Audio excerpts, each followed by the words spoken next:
26 though today as you head out the door. But some sunshine today, some sunny periods tomorrow and into Friday. Friday, by the end of the week, we're looking at a high of -2, much more comfortable.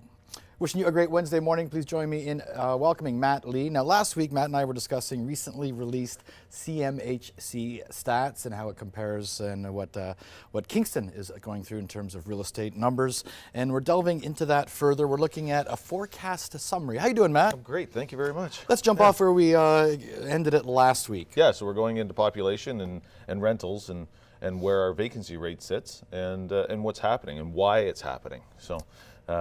We are seeing lower than normal anywhere else in basically Canada for vacancy rates. So finding the apartment is hard, and the tenants kind of end up paying for it. I mean, it's one of these things that if they can't find anything and it's a supply and demand thing, prices go up. So. Yeah, we were talking about this earlier. Even if you have a pink house, that's going to bring the market down. Yeah, we don't. That'll be tough. That's a tough one to sell. Yeah, no pink houses out there. No, for Well, sure. let's look at the forecast summary. These numbers are courtesy of CMHC here. Yeah, so we're looking at, if you go back to 2016, you look at the vacancy rate, which was 2.6, and then all of a sudden in 2017 it went to 0.7. The reason we see this is that if you look at the population, it goes from 171,000 to 173,800. So I mean, we've had this huge employment, and then underneath it, it was basically showing the 83,000 employment to 87,000. So we had this 4,000 people, person jump in employment. They said it was one of the highest. Normally, what you should see is about 2% in increase, and we saw 4% increase that year. Now, the following year in 2018, it actually dropped to about 1.3 for the employment increase.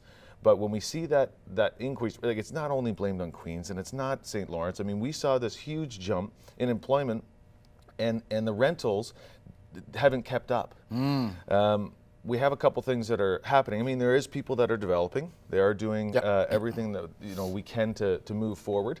I think that, and even new businesses as well. Well, and that's what's drawing those people. So we have a very insulated, government-employed area, but these other industries are coming in as well. So all of a sudden, we have this huge, different type of market coming in.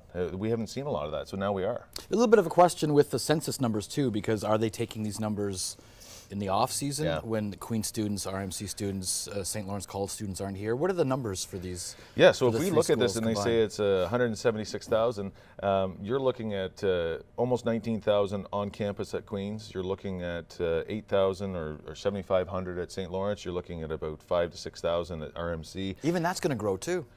Yeah, they do grow. They do grow. They're building bigger residents. Those are the numbers. And in each year we do see them. St. Lawrence just did an expansion. Yep. So we see that happening. So we want to, we don't want this. We want to try to work with everybody and figure out how we're going to do this. But right now, what I see personally is that the tenant is ending up paying because there's low vacancy rate.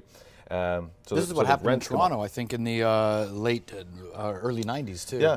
Well, and Toronto is an interesting market because what happens right now is that if anything's built after 95, there's not the rent control that you think there is.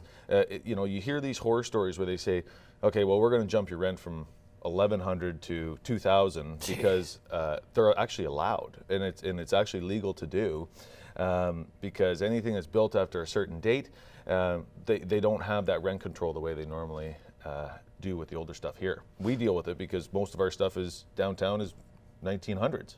So. Well, Kingston is pretty much at the top of the list. We'll talk us through what we're looking at here with this grid. So this is showing what the vacancy rate is in Ontario, and we're looking at a 0.6. We actually had heard that it was 0.5, and so it's closer to 0.5, but 0.6 is the number.